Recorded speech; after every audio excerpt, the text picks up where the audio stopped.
here tonight to ask for your help. As you may be aware, there was an appeal filed regarding the permit that was approved for the Fairway billboard on Friday. And I know each of you hates the billboards, and so I want to invite each of you to join our fight against them by donating to the Preserve Johns Creek GoFundMe account by going to preservejohnscreek.com. Attorneys will be involved. That's going to cost money. Anyway, unfortunately, despite efforts to stop the billboards, the Georgia Supreme Court ruled that the permitting process denying billboard applications in Fulton County was unconstitutional.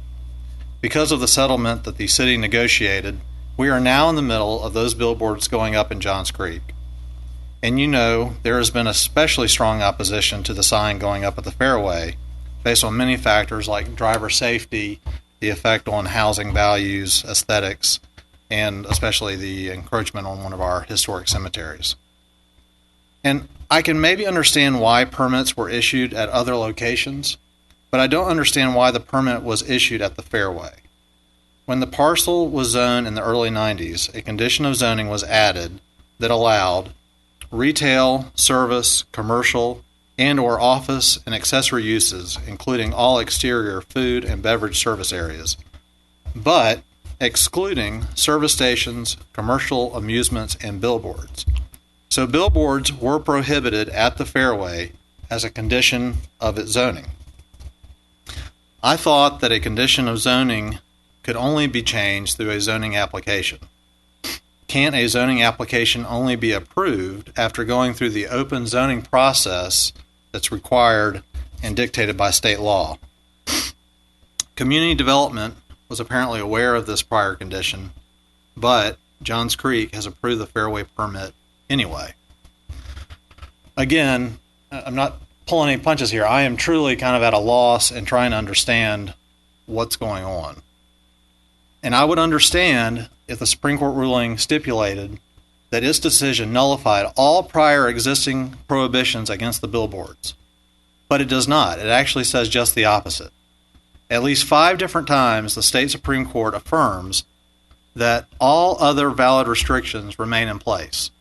The Supreme Court decision did not nullify any other valid restrictions on billboards other than the permitting process, which they ruled unconstitutional. Therefore, the condition of zoning at the Fairway is still in place and still valid. So, this application in question would not have been legal because there was a condition of zoning that prohibited billboards, which was agreed to by the owner of the property. This was not part of the countywide sign ordinance that was... I've got just a little bit more. Can I finish? That was ruled unconstitutional. At the time the application was filed, the Fairway was not allowed to have a billboard. If you say that the permit was only granted because of the terms of the settlement, then I'm perplexed as to why we agreed to give up our rights within the law to deny this particular billboard. So, with this knowledge, the city needs to rescind its permit immediately unless it can show where the conditions of zoning were removed after public hearings as required by law.